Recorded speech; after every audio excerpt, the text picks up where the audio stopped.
Good morning. Today is February 29th, the day that we only have once every 4 years, 2024. The time is 10:06.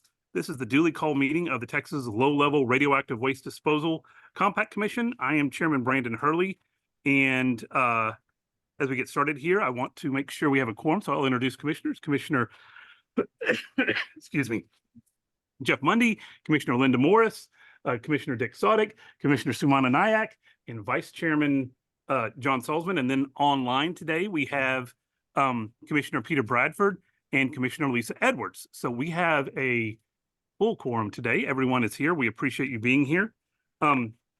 With that, we can move on with our agenda. As an initial matter, just in case anyone's online or this may change anybody's desire to attend, our agenda item, which is agenda item 7, that talks about the consideration of our management rule. We will not be taking that up today. We are going to table that for a future date. We have some more work to do, and as a result, we will not be voting on the rule today. So if for some reason that changes your desire to be on today, I just wanted to let everybody know that right up front.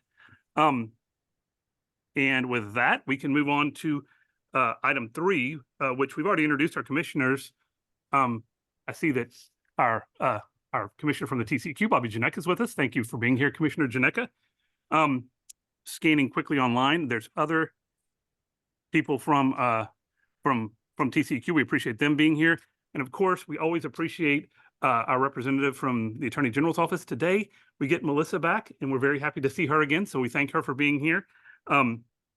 She is filling in for Rosalind, who had another meeting, but we're always happy to see her anyway. Before we go forward, are there any members of the press that are here today or online? And again, I'm sorry, I should have said this initially. If you want to speak today and you're online, if you use the raise your hand function, which if you hover your mouse at the bottom of the Zoom screen, there is a raise your hand function that you can use to let us know that you want to speak. But I do not see anyone online or in the room today that's from the press. So if I'm wrong, please correct me as we go through. With that, we have actually burned through the first 3 items on our agenda, and we can move on to item 4, which is our public comment. As a quick reminder, again, when you come up, if you'll please state your name and who you're with. If you're doing it online, same thing. And again, we will take up first the people who are here live, and then after that, we will take up anyone who is with us via the Zoom. So with that, is there any public comment that anyone would like to present to the commission? Do you want to do Mr. Nance later from STP? We can do that in a meeting. Is that this discussion? I know Mr. Nance would like to visit about inviting to STP, but I thought you want to do that later. Yeah, sure. Our understanding is Steve Nance wants to talk about our future meeting at STP, but I think that's probably best taken up when we talk about future meetings at the end of our agenda. But is there anyone else who would like to make a presentation today of a public comment of any nature? Anyone online?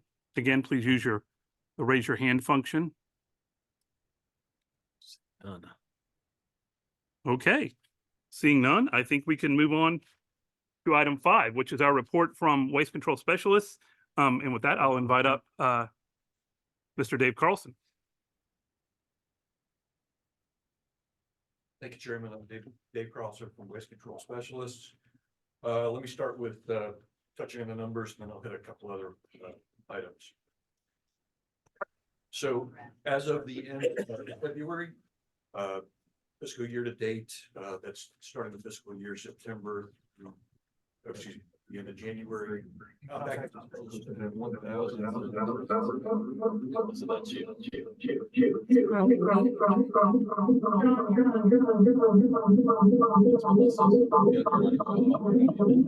is a comment on your speech. There we go. Okay, so disposals to date through the end of January in compact have been 1,202 cubic feet and 696 curies. Out of compact, 15,660 cubic feet and 85,177 curies. So that takes our total since inception up to 324,549 cubic feet, or about 3.6% of licensed capacity. and Decay Curies at 636,368, which is about 16.4% of Dave- licensed capacity. I'm sorry, when I was reviewing this earlier, I have a question and I think it's just math. On that chart that is the compact facility capacity report, the total of all previous years from both imported and Texas and Vermont volume says it's 307,687, but then the overall total to date is 324,549. So what causes that delta there? Should that be the same number? So the total of previous years is added to the total year to date, which Mm. is a couple lines above. Okay, And I'm that's sorry. that. I'm sorry. Go ahead. Okay, so let me talk a little bit about constructed capacity. So we are done with phase 2A. Phase 2A is put in service today. We haven't actually placed any waste in it. But just to run a little bit through how we got there. We had our surety bond in place on the 9th, and that's the additional closure bond to cover the closure costs of that additional space. About a $6 million increase in our bonding capacity to put that in place. And what that does is it provides the funding if something was to happen to the company in order to close that piece of the facility. So that was in place and accepted by the TCEQ on the 9th. We submitted a certification report, which the TCEQ reviewed, and they approved that on the 13th of February, and they gave us a final approval to proceed on the 15th of February. Where that puts us today is we have 550,451 cubic feet of disposal capacity. I have the full expectation that will last us a decade. So phase 1 constructed capacity, of course, was 450,000 cubic feet. Remaining out of that is 125,451. The new capacity is 425,000 cubic feet. So add those two together, and that's how we get to that number. So I don't think anyone should have any concerns about capacity at this point in time. And again, since you're talking about it, for any generators that are listening, this means the contingent volume program is no more. We will no more need to get approval for disposals. If that was previously in your contract, we'll send out written notice of that too via email. But just so everyone knows that with the new cell, we will now not have the contingent capacity program anymore. And I know the capacity committee was interested because it was, a first time of adding a phase, whether we would complete on time and those kind of issues. And I think, we did pretty much what we said we were going to do. So hopefully there's a greater level of certainty going forward for the capacity committee. Thank you for that, Chairman Hurley. The contingent for volume will be discontinued, but the contingency program for activity, that will still continue, correct? That is correct. And the reason that is because we have the 275,000 curie cap that can't change based on new volume. So we always have that as a relevant issue. So anytime we get close to that, and for any large curie request, we always have them awarded on a contingent basis. And I don't see that ever going away. So the new volume unfortunately doesn't cure that problem. So we will always continue the contingent curie program, just not the contingent volume program. Can I explain? Thank you. And how that's in their contracts that way? For who? Everybody. Oh, We put it in, it's separately in their contracts different. right. And those contingent programs are two separate issues in everyone's contracts. So if we send out notice that the contingent volume program is terminated, it doesn't have any impact on the continuing obligation of the contingent curie program. Sorry, Dave, go ahead. Dave, I apologize. Could you give us a quick estimate of from the time you all started the new cell that's just been completed till when it got done?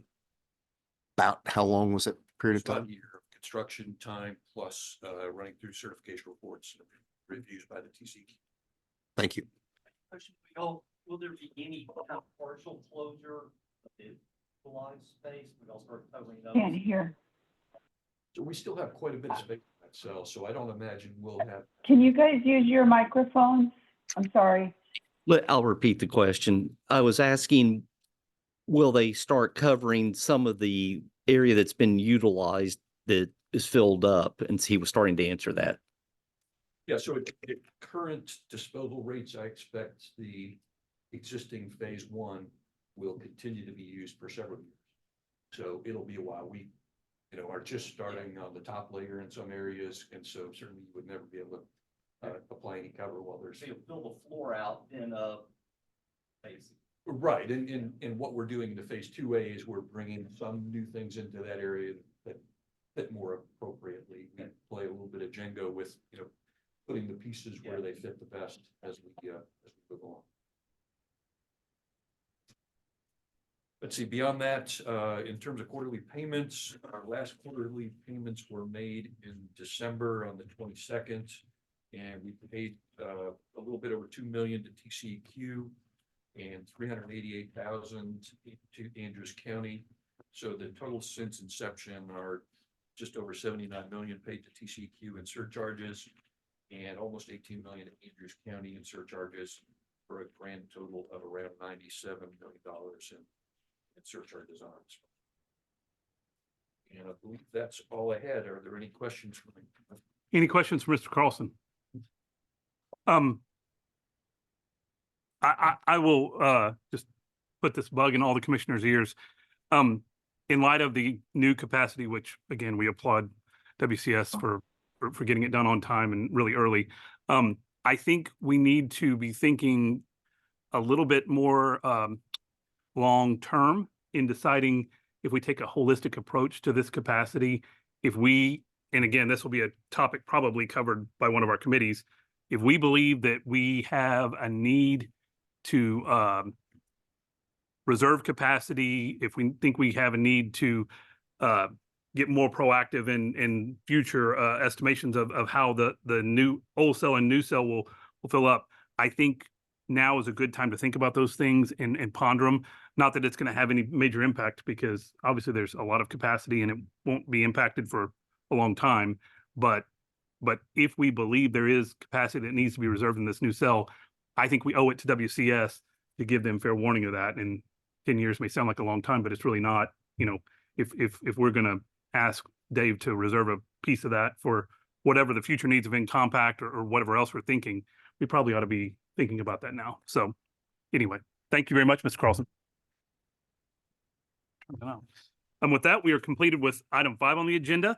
Item 6 is something kind of new. We have imposed upon Ashley Forbes from the TCEQ to give us a quick update on the license renewal process that WCS is going through right now. So we want to invite up Ashley and thank her in advance for all the work she's done. My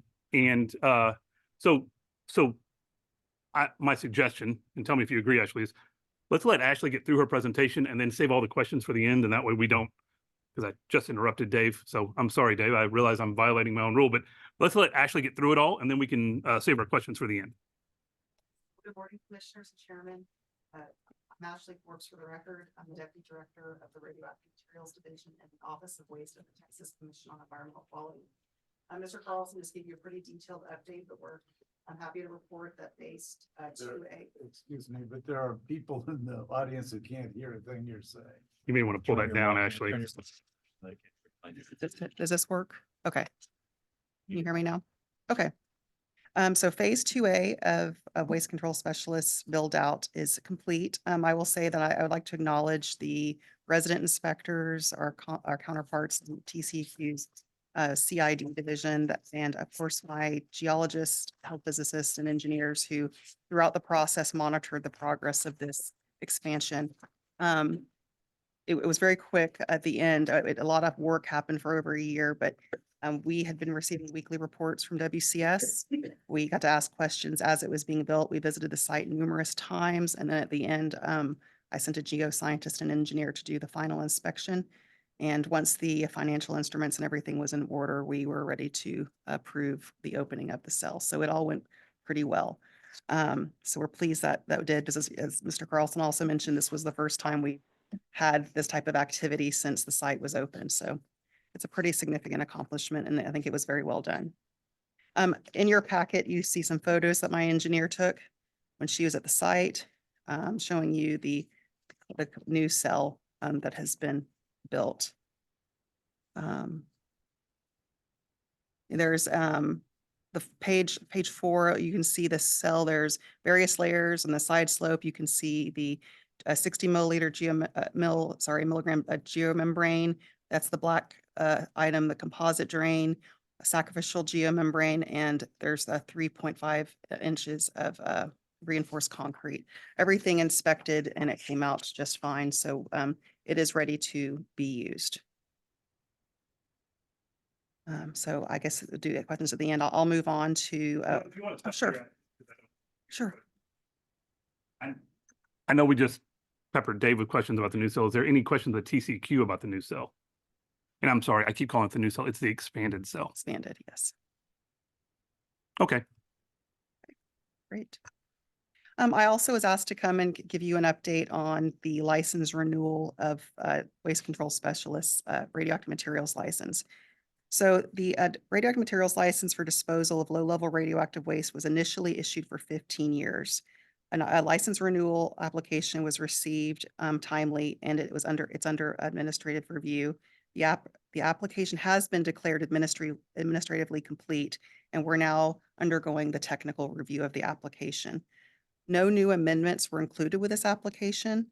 So after this renewal, the license will be authorized to operate for an additional 10 years.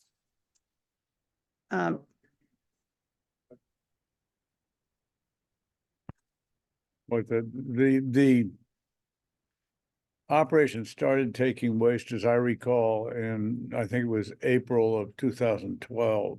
That's correct. Is that what you're talking about okay. Right, the that- license, it's in 10-year increments. So this renewal, though, Commissioner Sodick will take 2 years probably for us to review. So it's a very thorough technical review with a lot of moving parts.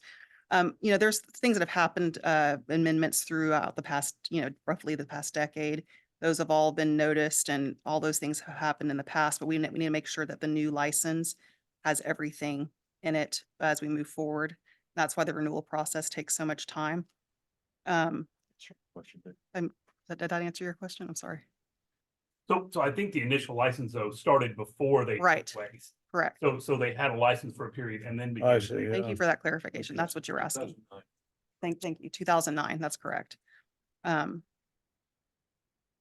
So the review that our staff are doing, it covers radiation protection, administrative controls, engineering controls, the geology and hydrology of the site, financial security and instruments, security, and the performance assessment. We'll also, our staff will also be performing an environmental assessment. Once the technical completeness is determined and all of our questions have been answered by WCS, a public notice will be put out and there'll be opportunities throughout for public comment. And Ashley, will those take place in Andrews or here or both? Those opportunities for public comment? It's written comment. Oh, so is there a public forum meeting too, or is that? That hasn't been determined at this Okay. time. The reason being is there's no major amendment associated with this renewal. It's a straight renewal. So all the significant changes that have happened up to today have already been noticed, and opportunities for meetings and public comments happened in the past. So it really, at this point, we are planning to just move forward with the process. Okay, thank you. Any other questions? Yeah, So- I'm just interested in how you operate. I mean, I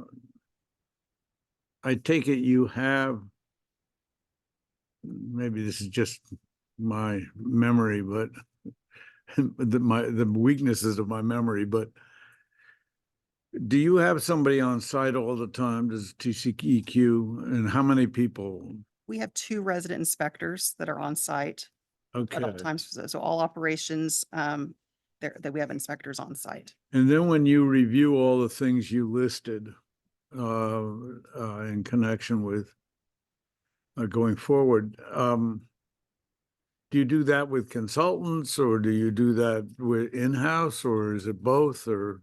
It's mostly in-house. If there's pieces that we require assistance with, we do have some contracts through several universities. But at this point, we haven't seen a need for this particular renewal to do that. In the past, when the original license was done, there was a lot of consultants. There was third-party geologists from universities, not just in Texas, but outside of Texas. There was lots of work done because it was the first license, obviously. There was a lot of work that went into that. And so this renewal is, it's taking into account changes that have happened over the past roughly decade. But all of that work we're still going to look to because there was a lot of very thorough work done by independent third parties on this original license. And so, I, one thing I've learned is technology is ever changing. So, do you look at advances in technology for things like safety and maybe even the procedures being used? Is there some sort of review that kind of takes into account the advances in technology and see if the license conditions are still 100% applicable, or if they need to be tweaked Yeah, because of that? That's actually accurate. We do that, and a lot of it's driven. So keep in mind that we have, state statutes, which our rules are under, and the waste acceptance criteria, all those things that WCS has on their end. But we also have to be consistent and compatible with the Nuclear Regulatory Commission's guidance and requirements. So those evolve over time based on the types of things you're mentioning. And so we have to review this application also in that context to make sure that each condition is appropriate, and if something new needs to be changed to keep up with some new information that may have come to light over the past decade, then we would take that into account, yes. In during the 2-year period that the technical review takes, is there interim milestones that you report on, or is it just at the very end that you It's say? just at the very end because there's a lot of different things. We may have questions or maybe something we need to ask WCS or other information we need to run down. But I have a team of health physicists and nuclear engineers and geologists all working on this. There's a whole work group working on this right now. Pretty much exclusively. Our uranium mine folks keep us pretty busy as well, but we do have a group that's focused on the renewal.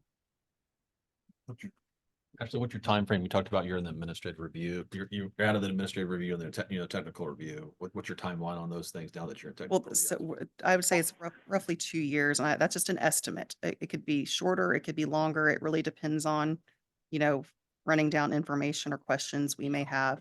Of course, the stability of my staff, knock on wood, we do have some vacancies, but we hope the folks that are there now will continue to work on this license amendment until it's complete. So that's a rough estimate, 2 years. The administrative completeness has occurred. So now we're in the technical review phase. And you said that there's there's no new amendments in this, and that there are Correct. previous amendments, obviously, that have been noticed and heard and ruled upon. Does that mean that the information being provided on which to base the license is the same information that was done at the first license issuance, or is it something that's holistically started from scratch? I guess more from scratch. It's the basic background, the original application with all the changes built into it. Okay. That's the application. And that's why if anything's missing during the administrative process or something unclear, we would go back to WCS, ask the question and make sure we get the information. So all of that information, all the changes that happened up to today, to the time they filed the application, we've been satisfied that was included. So now we're going through the detail of it. Okay, and I guess the better way, maybe the more practical way to word my question was, it's not an analysis of, oh, nothing's changed, so we can renew it. It's a start from scratch. Oh, yeah, we look at everything, and like you mentioned in your previous question, we have to make sure everything's current. The world changes, and so we need to make sure that everything that's protective there. So, again, our mission is to protect public health and the environment, and then also worker safety at the site. So we have a whole team of folks looking at that. Yes, sir, Dick. I'm just wondering, are there any new approaches that are really significant in this change, or? Not that I'm aware of, Commissioner, our folks are looking, at all the updates and NRC guidance and making sure that we are looking at this and looking at the application appropriately. So again, that takes into account things that changed over time. Will you be reviewing the model, the gold sim model, and how does that figure into the assessment? Yeah, that's the performance assessment. So that is under review as well. And that's very robust. So everything at the site has to be within the performance assessment. That makes sure that everything is safe and safely disposed of and stored and processed at the site.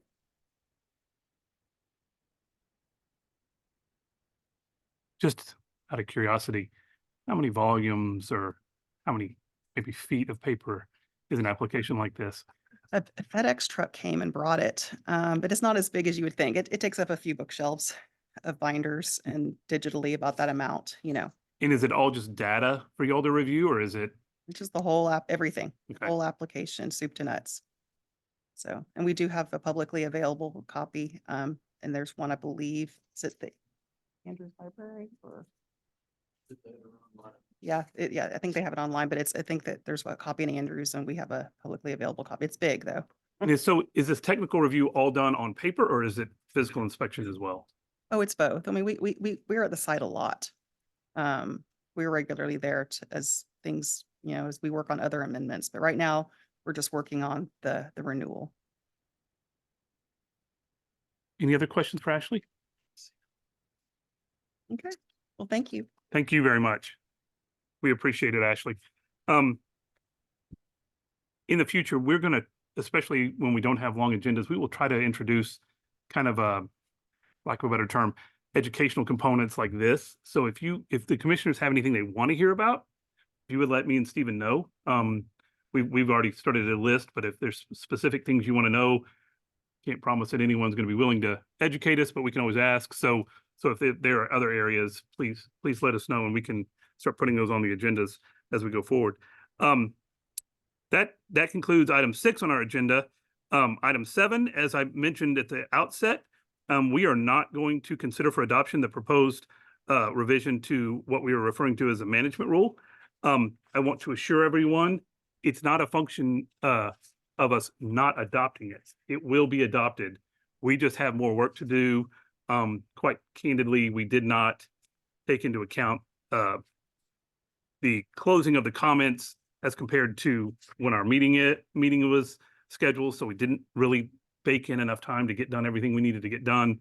We're going to continue to work with our Attorney General representatives and internally to make sure we get all our ducks in a row, and we will be back at some point in hopefully the near future with an opportunity to pass out that rule. So again, it's not that we're taking the rule down, we're just deferring it for consideration at a later date.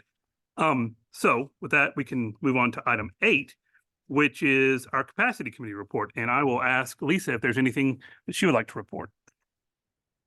We have nothing new to report. Thank you very much. Number 9 then is our contingency plan committee report. And I will ask Commissioner Mundy if he has anything to report.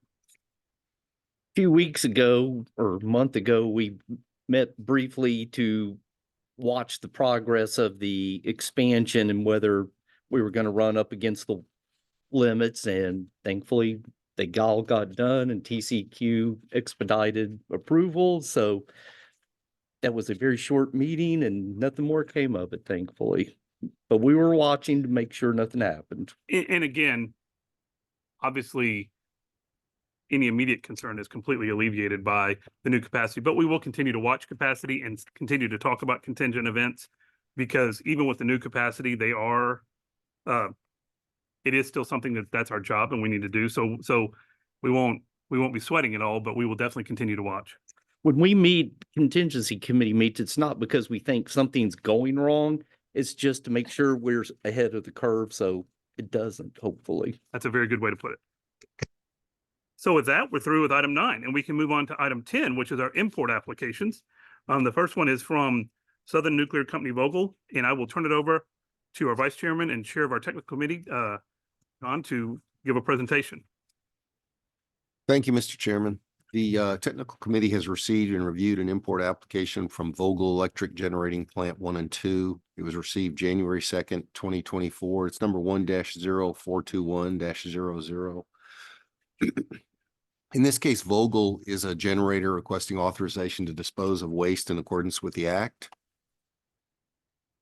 And they have specifically requested authorization for Class B and Class C unstable resins and or filters, and those waste streams were approved for disposal at the site via letter from TCEQ dated February 15, 2024. And Vogel has requested authorization for 640 cubic feet and 640 curies. We did receive a comment letter. WCS recommended approval of the import application. Vogel is located in the Southeast Compact, and so it does not require export authorization. And I think finally, they've requested an import application for a 1-year period, or an agreement for a 1-year period with the termination date of August 31, 2024. The technical committee recommends approval, and I'd be happy to answer any questions. Any questions for the technical committee on the import application of Southern Nuclear Vogel? John, is it odd that the volume and the curies are identical? Is it just a happenstance? I think it's happenstance. Same request letter. I'm fairly certain, they're doing an estimate. Here's how much we think we're going to need. And, rather than try to narrow it down to an exact number, they try to get in the ballpark. John, just for record keeping accuracy, you're saying they're in the Southeast Compact. The form says unaffiliated Georgia. So do we need to correct that form, or? That's what they submitted. Unfortunately, the person who submitted it was incorrect. Okay. They are, the record. they are Yeah. in the Southeast There we go. Compact. Thank you. Any other questions for the technical committee? Hearing none, we can move on to a motion. I make a motion to approve the import application from Southern Nuclear Vogel Electric Generating Plant 1 and 2, number 1-0421-00. The waste form, the waste class is Class B and Class C. The waste form is unstable. The waste stream is resins and filters. The volume is 640 cubic feet. The curies are 640. And the agreement would have a termination date of August 31, 2024. There's a motion. Is there a second? Second. There's a motion and a second. Any further discussion about item 10A, the import application of Southern Nuclear Vogel? Any public comment about item 10A? Seeing no hands raised online and no one coming to the podium here in person, we can move on to a vote. All in favor of the motion to approve the import application of Southern Nuclear Vogel, represented in item 10A on our agenda, please indicate so by saying aye. Aye. Aye. All opposed, no. Aye. Motion passes. We can now move on to item 10B, the import application of Fromatome. And I will turn it back over to the Vice Chairman. The technical committee has received and reviewed an import application from Framatome Inc. It was received January 18, 2024. It's number 1-0423-00. And in this case, Framatome is a generator requesting authorization to dispose of waste in accordance with the Act. They've requested authorization for Class A unstable dry active waste, spent resin, blast media, and metals, and those waste streams were approved for disposal at the WCS site via letter correspondence from TCEQ dated February 15, 2024. Framatome has requested a volume of 34,000 cubic feet and a total radioactivity of 10 curies. WCS did submit a letter recommending approval of the import application. Framatome is located in Virginia, which is part of the Southeast Compact and does not require export authorization. And in this case, Framatome requested an agreement that would begin on January 1, 2024, with the termination date of August 31, 2024. So the typical expiration date, but a shorter actual overall agreement, I think 8 months. Since Brandon announced that our contingent volume Program. program, thank you, is no longer needed. There's no There's no consideration about having a contingent volume for this. The technical committee recommends approval, and I'd be happy to answer any questions. So my question is, with the large volume and the low radioactivity, is this not appropriate for the Recrocell? Apparently not. Maybe because of some of the isotopes that are in it. Perhaps Mr. Carlson could answer better than me. I assume coming out of Framingham, there's some uranium in it, so there can be issues there in the record cell. Right. And customers through, so probably just make a careful decision. Have we had any communications with Framatome about if this is an estimate or if they really think they have 34,000 cubic feet? I would Because it should be a more accurate measure if it's resins, correct? I mean, they Well, get a handle on that better. actually, if you look at the waste stream, it's dry active waste, spent resin, and blast media and metals. Those waste items tell me this is some sort of decommissioning waste, which decommissioning waste that probably and with the location, which is Virginia, I don't know that this is a nuclear power facility. They did not indicate, but it does sound like decommissioning waste, which tends to be high volume, low activity overall. And again, not to go back to our previous items, but I think applications like this show us how important it is for us to stay on volumetric measures very carefully, because, get a couple of 35,000 cubic feet applications a year, and if they use it, and we know they probably won't, but even if they start using, 40 or 50% of that, we need to stay on top of that to make sure that we have a sense of the graph of how quickly the new cell or the expanded cell and the existing cell is going to fill up. So this is a good reminder to always kind of keep a long-term eye on large applications like this. Any other questions for the technical committee? Hearing none, I think we can move on to a motion. I make a motion to approve the import application from Framatome Inc., number 1-0423-00. The waste class is Class A. The waste form is unstable. Waste stream is dry active waste, spent resin, blast media, and metals. Volume is 34,000 cubic feet. The total radioactivity is 10 curies. The waste will originate from Virginia, and the agreement would have a termination date of August 31, 2024. There's a motion. Is there a second? There's a motion and a second. Any further discussion about the import application of Framatome represented in item 10B on our agenda? Any public comment on item 10B? Seeing no hands and no one coming to the podium, we can move on to a vote. All in favor of the import application of Framatome represented in item 10B on our agenda, please indicate so by saying aye. Aye. All opposed? Motion passes. Oh, I'm sorry. 7.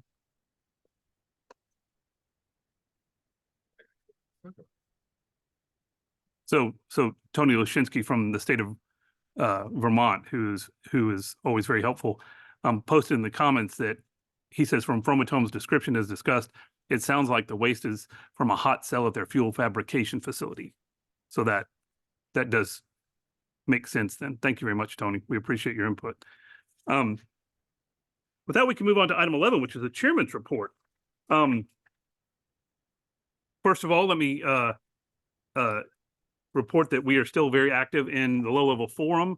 I know Dan Schrum is on the Zoom, and so let me call upon his good nature to come online with us and tell us when the next forum is and where it's going to be. So Dan, could you fill us in on the details?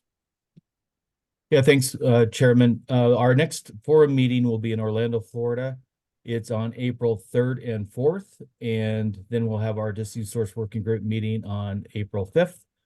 And hopefully it'll be another good meeting. And then after that, we will be meeting in Reno, Nevada, and that's in October. And then long-term, Dan, when is the meeting in Midland? The meeting in Midland is in April. April 2025. 2025. And I said Midland, it's actually Odessa, correct? That is correct. It's at the Odessa Marriott. That will be in the middle of our legislative session, but we will try to have a meeting on the road to coincide with the compact, with the forum meeting in 2025. So thank you very much, Mr. Shrum. Absolutely. I can't think of anything snarky to say to you, so I'll let you go this time. Legislative updates. Obviously, we have not had any more special sessions. We are coming around in January to our next legislative session. As always, we will do a thorough review of anything that comes out that may impact us, but we also will look and see if we have any legislative asks. So again, thinking long-term, if any commissioners think of anything that we think we need to clarify or clean up, or maybe even add to our statute, be thinking about that, because as we all know, a lot of that work gets done before the legislative session starts. So we would want to jump on that as soon as possible. And again, yeah, as always, the one thing we always have to deal with is the appropriation request. So we, that it always takes some work. And so if anyone has any budget concerns or has any kind of ideas about maybe changes to our budget, please be thinking through that as well. The NRC several of us attended an online forum recently about the NRC's work on 10 CFR Part 61 with changes and comments. That is an ongoing process that is got a lot of different moving parts to it. It is obviously something that we will watch very carefully. We don't necessarily have a role in what the NRC is doing, but we will monitor it very carefully because it could have an impact on us. And if asked, we will obviously provide any information or assistance that the NRC needs. I don't think they do at this point, and I don't think they will, but we want to stay on top of it because it may have an impact on our operations. One minor issue that I want to report on too is after some discussions internally, we will be forming a new committee in addition to all the other myriad of committees we have, and it will really be our what we will call, for the time being at least, the legal committee to deal with, coordination of legal affairs and maybe even just to provide assistance to all our other committees that may have legal issues come up. We'll appoint that committee here in the next week or so. We'll let everybody know who's on it. If for some reason you have a desire to be on it, please let Stephen or I know. We will, again, it's just after going through the last several years, we realized that it would be beneficial that if we could route our legal concerns to a specific committee and then have them coordinate both with our Attorney General and others on how we're going to get those issues resolved. It probably takes some of the burden, hopefully, off of our other committees. So we will be forming that here in the next week or so. With that, that concludes the chairman's report, and our next item is item 12, which is our ED report. Just a couple items for you commissioners. Number one, you have in your packet the annual report that we're required for the compact itself to provide to the governors of lieutenant governors and speakers of Vermont and Texas. And if y'all have any questions about that, we sent that to them at the end of January, beginning of February. But it gives a good detailed accounting of what has happened in the past calendar year related to the commission. And if you have any questions about that, I'm happy to answer that. I know I've talked with Commissioner Sudek about maybe a revised way of providing that for the Vermont folks, and have Commissioner Sudek having a role as we provide those reports to Vermont. Happy to do that. Even as a calendar year or fiscal? Calendar year is what the report requires in the compact itself, even though we track with the fiscal year. Yeah. It's a little bit of challenge, and I would add, Commissioner Mundy, WCS was very helpful in making sure that my accounting for those things matches up with their accounting for what happened in the last year. And I It's just an anomaly in the statute. It's unfortunate, but it's the way it's written. So appreciate WCS making sure that my numbers match up with their numbers, so we're not reporting erroneously. any other questions for Stephen? I was going to throw in one other thing. Just an FYI for everybody. The Waste Management Symposium is coming in a few weeks, and we're going to do some. I'm attending to provide some presentation to some folks at the Southwest Compact about how to interact with the commission as part of our public education efforts that we're required to do as part of our statute and our obligations with the Texas legislature. So just so you all know, I'm doing that. Yeah. I think that is critically important that we get out and educate people. I think sometimes we get wrapped up in our own world and we forget that this may be a process that isn't intuitive to everyone else. So I think it's important that we educate people. And Linda has done some of that in the past, and I think it's really good to make ourselves available at things like the Waste Management Symposium to tell people who are interested and maybe even people who aren't interested about our process and how to interact with us. Because I think it's simpler than a lot of people believe it is, and sometimes it just has to be explained so people understand that. So I think those efforts are important. Any other questions for Stephen? And we can move on to item 13, which actually usually we blow right through this, but today we may have to have a little bit of discussion. Our next meeting is May 23rd in Bay City at South Texas Project. We appreciate so much Steve Nance for his coordination. And so I wanted to give Steve an opportunity to talk to us because we're still on course to go there May 23rd, but I want to give Steve a little bit of an opportunity to explain maybe where we're meeting and how it may work with our tour of the facility the day before. So I'm going to turn it over to Steve for a minute. And Steve, I think, oh, there you go. Yep. Can you hear me? Yes. And All right, good. Yep. So we have what we're looking at doing, and I've sent all the information to Mr. Raines. We have our Joint Information Center, which is where we hold our emergency drills and that sort of thing. But it's a nice auditorium. It's open to the public. So we'll have the meeting there, and I'll work with Stephen on that. But I do believe we have scheduled for the commissioners to come in the day before the meeting and toward the South Texas project. So and I'll get all the requirements for that tour to Mr. Raines and all that. We'll have all your protective equipment and all that, but as far as what you need to get in the plant and all that. So yep, and I basically have most of the day committed for you guys, so we can arrange that. I know everybody's traveling in and all that, so we can figure out what's the best time to get everybody in and get everybody in the plant to see it. So.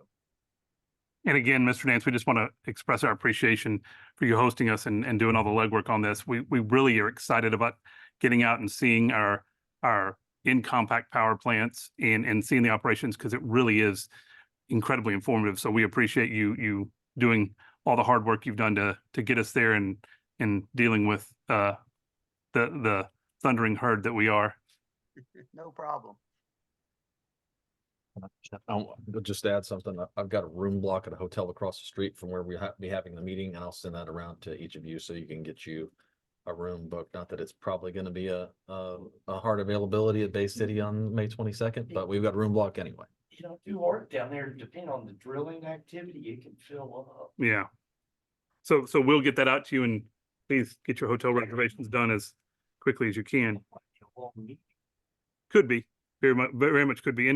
And again, with the tour the day before, we may even have some updates and information we want to discuss about South Texas as well. So I mean, there could be many things that happen.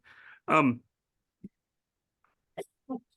the topic of future meetings, though, beyond Bay City on May 23rd, a very wise woman suggested that maybe we should switch our Andrews meeting and our Vermont meeting. Not that we don't love Andrews, but we love Andrews a lot more in October than we do in August, just for our own health. So the idea was to maybe just flip those two, and I know that puts Vermont a little bit closer to where we are now, but based on what Commissioner Sautic has said, unfortunately, we may not get there when the leaves are turning, but I don't think getting hotels and getting everyone to Vermont in August should be a problem. But does anyone have any thoughts about flipping those? What does it usually look like? Is it hard to get hotels in Vermont? During vacation season? I would imagine it's, I don't know, Peter can maybe answer it, but it's easier than it would be in foliage season. This is about all I think. What do you think, Peter? Yeah, and then I think it's easier, but for this? And especially toward the end of August when kids have headed back to school. You know, Vermont's a pretty popular destination in July, August. People fleeing the heat of the South and Southwest. So uh, it's easier, but it's not like April and November when you can walk in day of.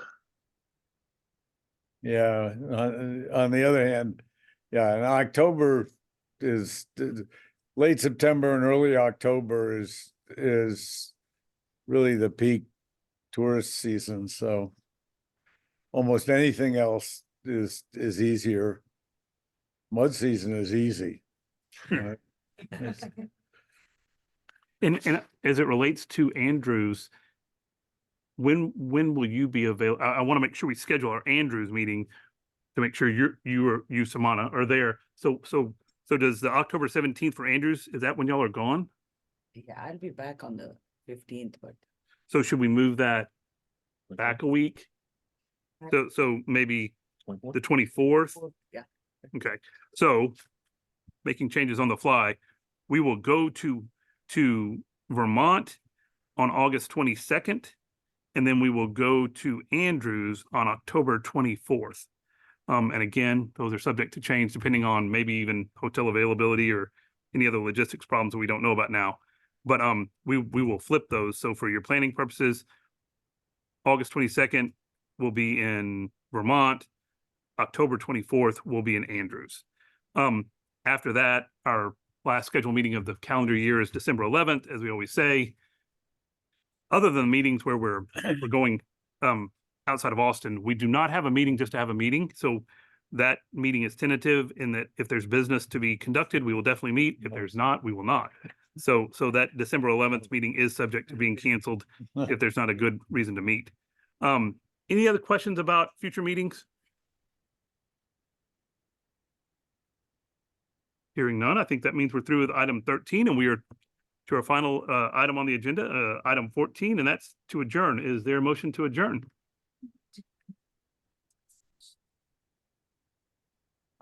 Did you want to do your presentation, Gamalio? No, I'm sorry. I thought you didn't want to because you didn't come up during public comment, but let me go back and say we're going to reopen item 4, which is a public comment. Gamalio Torres from NSSI is here and he has, you'll see the presentation or the document in front of you from a group called CSBD Technologies. And that is a handout he has. And then Gamalio is going to come up and give us a short presentation that he has prepared as well. Peter and Lisa have it. I emailed them all. Okay. Slide deck. Good morning. Extremely short, I promise. And I apologize in advance for the slides not being available to the people online and the people, the audience. They're not the most aesthetically pleasing, but I can definitely email them to everybody. Again, good morning. Thanks for having me. And thank you for making time to meet with me. Chairman Hurley, Vice Chair Salzman, and Executive Director Rams on Monday, and giving me the opportunity today. Throughout the last couple of years, we've submitted comments and letters against the proposed rule changes, 31 Text 675-24, the management rule. But specifically today, I want to highlight some of the issues we take with the third party's assessment on the economic statement, and just highlight some discrepancies that we feel is important to bring up to and talk about how it affects NSSI as a small business, and also give insight to who NSSI is and our history here in the state of Texas. So I'll go ahead and get started. My name is Gamalio Torres. I'm the president and the radiation safety officer. I've been with NSSI for 8 years. I've been the president for the last 4 years. We've been in operation since, and we started in 1971, same location, right there around the 610 loop, close to the medical center. Over 50 years of experience in handling radioactive waste and mixed waste and hazardous waste. Our founder was Mr. Bob Gallagher, for those who've had the pleasure of meeting that gentleman. We fluctuated in the last 10 years, but we've stayed around 40 employees. half of those employees have been with us for over 20 years. So that's a testament to how we treat our employees and the regard the employees have for NSSI. And just some quick numbers here. And these are a little bit skewed because the volume of recro waste and rad waste isn't really can't be measured in with dollar signs, even though that's what the metric we used. But volume wise, we process about 700 tons of waste annually. About 3 to 4 million gallons of aqueous waste comes through our facility yearly. And we handle about 1,500 sealed sources annually through either OSRP or just disposal for either disposal and or storage. And we have a drum equivalent limit of 4,055 gallon drums. And that's only on the radioactive waste side, not the hazardous waste side. Our facility is specifically designed for the treatment, storage, and disposal of hazardous and non-hazardous and radioactive mixed wastes. We occupy approximately 5 acres in that little patch in Houston. We're expanding slowly by taking up some leases around us and hopefully buying some more buildings around us. All this expansion that we're doing recently is on the HAZ side, not necessarily the RAD side. We support a diverse customer base from government, education, pharmaceutical, power generation, oil and gas, aerospace sectors, local, also a huge broker network from the Tennessee area and California area. We hold 2 radioactive material licenses, one with the TCEQ, one with Texas Department of State Health Services. Both of those are currently under timely renewal. And we also hold a RECRA Part B permit with the TCEQ. That one doesn't go for renewal till a couple of years.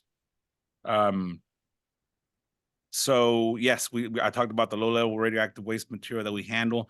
Most of it is sealed sources, storage and disposal of those sealed sources, a little bit of recycling. What I mean by recycling is that sometimes our customers, our party are aware that we're going to take a sealed source that still has a good certificate, good special form certificate, and are going to repurpose it to another customer that just wants a capsule. We're not putting them into new gauges or making new gauges or anything of that fashion. On the mixed waste side, most that we take is scintillation vials, bulk, or scintillation cocktail comes in vials or comes in bulk liquids. Some of that material, most of that material, I want to say 75% of that material is 336, 225 exempt. So it might come to us on a RAD manifest and a HAZ manifest, but it's under Texas rule, it becomes exempt and not radioactive. We do a little bit of uranium compounds. A lot of that now it's coming to us on a bill of lading because we're recycling that out of state. And but again, most of our growth and most of our volume is on the RECRA and non-RECRA, non-RAD side of the house. We are currently investing into our tritium lab. We're supporting the huge growth in the fusion sector. So we're unloading tritium beds, getter beds, capturing some of that tritium, putting it right back into the market, or just giving it right back to these fusion companies. So that's exciting because that's pretty new. So I'll just dive into some of the numbers here. Again, the volume and revenue, they're not interchangeable, but since our argument really is against our key issue is with regards to what the economic impact statement said and what it would cost us to implement these rule changes. That's why I left it, I guess, in dollar signs. Over the past 5 years, our revenue when it comes to radioactive waste has been declining. We're down to about 50-50 here in 2023. The average is 63% over the last 5 years. So about a little bit more than half of our business is radioactive waste. But again, it's not interchangeable with volume. Not to get into the weeds here, the revenue and I guess the margin on rad waste is a lot higher than it is on HAZ waste and non-HAZ waste. So volume wise, there's a lot more volume coming through on the HAZ and non-HAZ side. I mean, tankers worth. I mean, we also handle tankers worth of liquids that we treat and outbound. So it's hard to, wrap your mind around physically the difference in volume, not just the revenue. Since we're talking about since now specifically honing in on just the RAD and revenue, so 63% of the total revenue is on the RAD side. Of that 63, only 13% over the last 5 years is we can attribute to the mixed waste. Now, the reason I'm honing in or targeting on mixed waste is because most of our other RAD norm, which is, I guess, I know that doesn't really fall under the purview of low-level radioactive waste, but most of the sealed sources, most of the urinal compounds, most of the DAW, all that is in compact. The only thing really that we received from the out of compact is mixed waste. We receive that through the brokerage networks that we have in California and Tennessee. So over the last 5 years, that only represents 13% of our revenue. But volume-wise, it's even much less than that. So 13% of the RAD revenue. So when you compare it to our overall revenue, it's 8%. So the reason I'm using these numbers is because it's hard to envision, even though we're trying to improve our operations. It's not the first time we've invested in software, and I have a slide here that talks about the recent software implementations we've made. But if we're talking about less than 10% of our business, to ask a small business with only 40 employees to make an investment of over 200,000, it's something that that the board doesn't really take lightly. They might some of the conversations that the ownership has had is, well, then let's just stop doing business without non-compact, non-party brokers, non-party states if it's not worth it, if it's not really worth the investment, not worth the investment in personnel as well. So of that mixed waste, I mentioned this earlier, that we consider mixed waste. A little bit of it is thorium and urinal compounds. A very little of it, mostly negligible, is dry active waste. But most of it is cocktail or assimilation bulk and vials. But only 25% of that is non-exempt. 75% of that is exempt. So again, we're talking about less than 5% in reality of our total volume of all the waste we receive. Whether you look at it by revenue or by volume, it's less than 5% is what this rule is going to impact. And again, I'm not here to just to whine and complain. We can find some. We're eager to find some middle ground or to reach an agreement, some other way that we could meet these regular reporting requirements. We're not trying to skirt our responsibilities at all. I know well, that's the last slide. So here, the next slide here just talks about some of the software development we've done. In 2020, we did a sealed source inventory management software implementation. And now, as you can imagine, and now your executive directors mentioned you're going to WM Symposia. We are happily been presenting at that for 20 years, since it used to be held at in Tucson. NSI has been going to this show and gotten a lot of projects from some of the customers there. But you'll walk around and you'll notice that there are not many software companies around, because all of these softwares are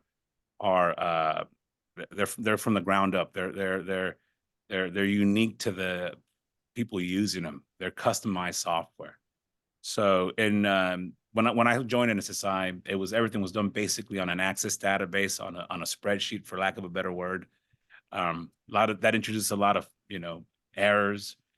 And so one of the first things that I try to get was a brand new way to manage our sealed source inventory, with decaying calculations, capturing models and serial numbers and all that good stuff. But it was only specific to sealed sources. It took about a year of development, and a dedicated NSSI personnel to oversee the calculations, oversee the implementation, troubleshoot it. And that one costs us about $100K. Currently, right now, because the hazardous waste is doing, you can't be in Houston and not do hazardous waste, especially with a Part B permit. That's the software that we're currently developing. And again, I won't go into all the details, but that one, we're currently at about $300K in investment.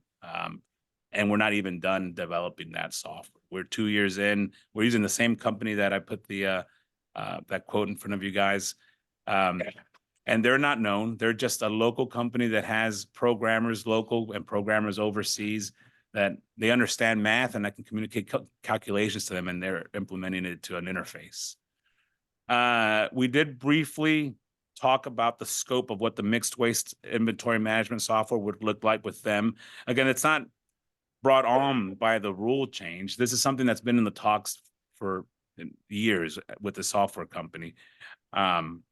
But the scope hasn't been well defined. I asked them to draft a quote for me, and that's what you have in front of you. So they've estimated about a $200K. It's not something that we're just pulling out of thin air. We're continuing to work with the same software company because all of these softwares require maintenance fees, monthly, and we'd rather pony or piggyback on the same company so they can continue to manage all our softwares. Again, the costs greatly exceed the estimates by the commission's third-party assessment on the economic impact statement, and I just wanted to make sure that I came out here and gave my spiel, my point of view. Again, we don't want to put a price on compliance. That's not our thing here. Our compliance record speaks for itself across all 3 permits and licenses. That is easy to look up as well. There's also an overlap in reporting with some of the requirements on the rule with some of the reports we provide to the TCQ. Mr. Raines, you're absolutely correct. It's not that we provide the reports weekly, quarterly, or monthly to the commission. We make them available during inspection. But there are many reports. The reports that we keep for the TCQ deal with inventory records, total drum equivalents, activity processing groups, generator records. And again, there's some of these reports are quarterly, some of these are monthly, some of these are weekly, but maybe there's a format that we can agree on with TCQ, with the compact and the Texas Department of State Health Services, or these reports could be, there are a form that we can achieve a uniform template or uniform reporting structure and make them available for everybody. That's just an idea that we decided to engage the TCQ with. They said they had no issue with joining some sort of meeting to discuss that path forward if it was a decision we wanted to take. But that's it. That's all I wanted to briefly discuss. I'm sorry, couldn't see the slides. I'm sorry I didn't make them available for print, but if there's any questions. Got them up right behind you. Okay, great. I was screen sharing with everybody so they can see them too.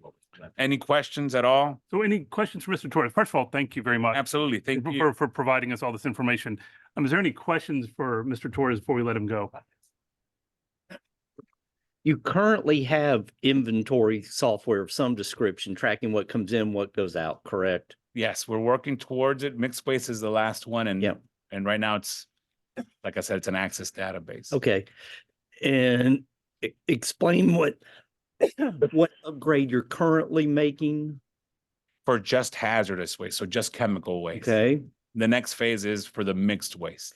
I don't need like code level, but what would this proposed rule require that's not already captured in your current inventory system?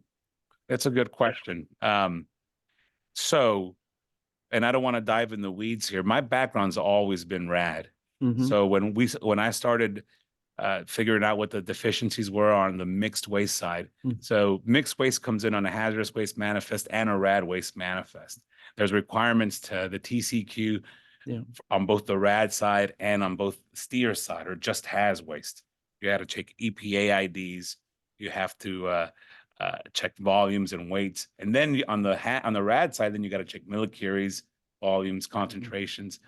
So to make sure that all these reporting requirements are met for annual waste summaries or for when I sign a manifest and return to the generator, it's difficult to marry both the HAZ and the RAD waste reporting requirements. But to answer your question specifically, I capture what state the address the generator came from, not necessarily the compact. It's not difficult to add a column. It's difficult in our current software because it's just an access database, and the reports to pull those reports would require so rather than going the path of having a new software developed, I tried to get Bob's old contact, the guy who designed this database. There's just I think it's C++. Nobody codes in that anymore. I've gone into the background myself to try to do some new concentrations for group 1 or 336225 exemption calculations. We have to do it from scratch. But the volumes are there. It's just the sorting. You dump it onto a spreadsheet and then you got to resort everything, add some columns, add some data. We don't capture like I said, the compact. We don't capture some of that information. Would you be willing to send us the last 2 or 3 reports you've sent to Dishes and TC? Absolutely. Okay, please do that. Send them to Mr. Raines and Yes. then answer this if you want or not required, but I see you've given us an estimate from somebody saying a software creation would be 200,000. How does that relate to what is your total company revenue? That's a good question. So if we're talking about if that 200K is only for 5% of our total revenue, then I'm asking what's your total company revenue? Right, but it only applies to 5%, right? But I'm asking a different question. How much is the gross revenue? of the So company? the way my ownership is looking at it is it's not worth it. We'd rather cut off that part of the company. But I'm asking a different question. Understood. I'm not whether it makes business sense. I'm asking what's the total revenue of the company? So total revenue, again, we're a small business, 7-8 million a year. Okay. What do y'all spend on inventory and software management right now? So those were the most recent on the slides. We spent about 500K in the last 2 years. Okay. Thank you. And Absolutely. Any other questions for Mr. Torres? It's not really, Chairman, it's not really a question. Yes, sir. It's, you may have already done this, but if not, could you please make sure and provide electronic versions of the materials today so that Stephen can have them available? Absolutely. Thank you. Thank you. and I think Commissioner Edwards might have had some questions. Go ahead, Lisa. I just, first of all, thank you for the presentation. It's very informative. I just want to make sure that I understood something in the presentation. I think you said in there that it was 200 or 300K to develop this last sort of grouping of software to address this reporting issue, but that the actual contemplation of the development of that software has been in the works for some time, and it wasn't really promulgated by the management rule that we're proposing. Did I understand that correctly? Yes, that is correct. And again, before I became president and was the radiation safety officer, my hope, and not that it isn't now, my purpose is compliance, right? That's the main reason they hired me. So whatever I can do to improve our operations. Okay. It's just when you put it that way, in my mind, the 200K isn't really necessary for the management rule. That's something that you are going to decide one way or another for your business purposes of whether it's reasonable to proceed. And if you do proceed, there may be some incremental part of that addresses the specific reporting requirements. If you don't proceed, then what you are planning on sending Mr. Raines, we can look at to see how close that comes to meeting the reporting requirements and see if there's, some palatable solution. Is that right? Yes, that's understood. I understand your perspective on that. Thank you. Any other questions for Mr. Torres before we let him go? Seeing no hands, we will, again, thank you very much, Kamalio, for all the information, and we appreciate you sharing it with us, and it's very informative. So Thank you very much. Thank you. So with that, I think we are back to adjournment. Is there a motion to adjourn? So move. Second. Oh, I'm sorry. Lisa, did you have a question? I did, just real quickly. The December meeting is showing up on my calendar as a Wednesday, December 11th. And I think we usually hold our meetings on the 12th. Do If we it- want to, If it is, then that's a mistake. It will be that Thursday. What, I guess that would be the 12th. okay, Thank you for pointing that out. all right. So Mhm. there's a motion. Is there a second to adjourn?